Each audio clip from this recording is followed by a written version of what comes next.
2 दिन पहले किश्तवाड़ के अंदर 2 वीडीसी मेंबर, एक नायब सूबेदार की हत्या की जाती है आतंकवादियों द्वारा।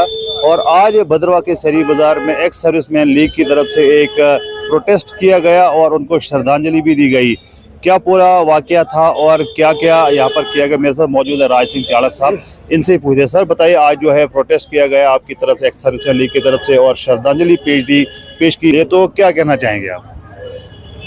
सबसे पहले मैं आप लोगों को मुबारकबाद देना चाहूँगा कि जब जब भी हमें कोई ज़रूरत पड़ती है तो आप शाना बिशाना होकर हमारे प्रोग्राम को हाईलाइट करते हैं और करना भी चाहिए।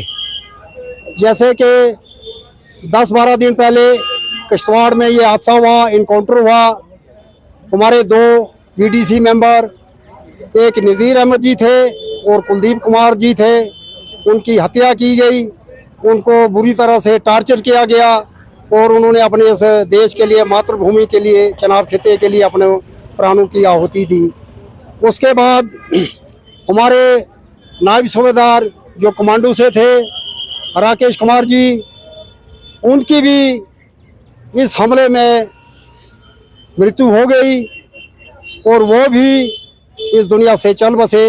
जैसे कि ये घाटा अभी परिवार में है तो पूरा नहीं होगा और जिस यूनिट के थे वहाँ पर भी पूरा नहीं होगा, मगर हम ऊपर वाले से दुआ करते हैं कि उनके परिवार को ये सदमा झेलने की ताकत दे।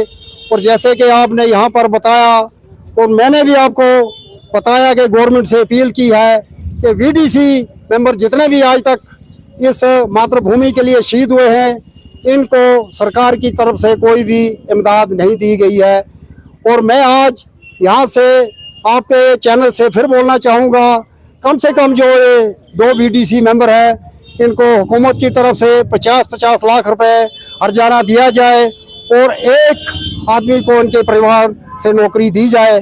इसके लिए गवर्नमेंट का भी भला है और इनका भी ये घर बार ये चलता रहेगा। ये भी आपसे फरियाद लेकर आया हूँ।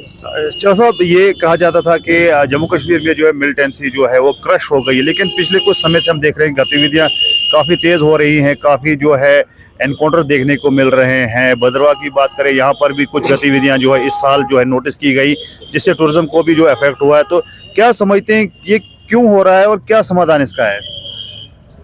अभी आपने ये क्वेश्चन किया है, इस तरह पहले मैं भद्रवा में जो भी एडमिनिस्ट्रेटिव है बाकी जगहों से, चनाब वैली से, इनको मैं मुबारकबाद देना चाहूँगा।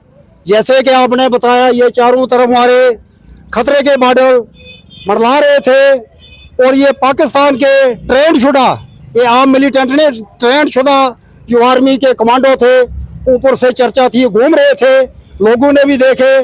छतरागला में इनकाउंटर हुआ, मगर ऊपर वाले की कृपा है कि वो सब जख्मी हालात में थे, आज वो ठीक ठाक है। मगर मुबारकबाद देना चाहूँगा कि भद्रवा में कोई ऐसी गतिविधि नहीं हुई जिससे कि आप भी परेशान होते, आम जनता में परेशानी पड़ जाती। जैसे कि हमारा भी कारोबार चल रहा है, दोनों कमेटी है यहाँ पर, आराम से अपना कारोबार कर रही है, बैठे हैं, खा पी रहे हैं, मौज मस्ती कर रहे हैं। और टूरिज्म को जैसे आपने बताया कि झटका लगा है कि टूरिज्म ये घूमने के लिए आया है, अपना पैसा लुटाने के लिए आया है, भद्रवा को देखने के लिए आया है, तो उनमें ज़रा ज़्यादा घबराहट हो जाती है क्योंकि परिवार के साथ आते हैं। कहीं अगर ऐसे मतलब काले बादल उन पर मंडरा गए तो फिर आपको पता है असर उनका क्या होता है। इसलिए सब यहाँ पर जान बचाकर भागते हैं।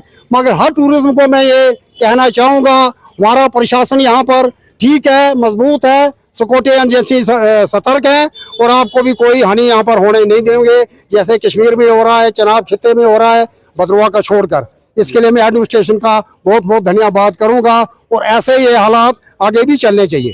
चलिए, बहुत बहुत धन्यवाद हमारे साथ बात करने के लिए। राज सिंह चालक जिनसे हमने बात की और जो घटनाएं हो रही हैं उन पर उन्होंने जो है कहा। और भद्रवा की बात करें, यहाँ पर फिर भी जो है प्रशासन की तरफ से जो अच्छे कदम उठाए जा रहे हैं और यहाँ पे कोई ऐसे इंसिडेंट नहीं हो रहा है और टूरिस्ट के लिए ये भद्रवा खुला है, आप आ सकते हैं, यहाँ पर घूम फिर सकते हो। और जैसे वीडीसी मेंबरान की बात की, उन्होंने कहा कि कम से कम 50 लाख रुपए का जो है मुआवजा उनके परिवार को देना चाहिए और कम से कम एक घर के किसी भी शख्स को जो है नौकरी देनी चाहिए। देखते हैं आगे वाले समय क्या होता है, जो भी अपडेट होगी हम आप तक पहुँचाते रहेंगे। आप देखते रहे नासिर केश ऑफिशियल। शुक्रिया, खुदा हाफिज़।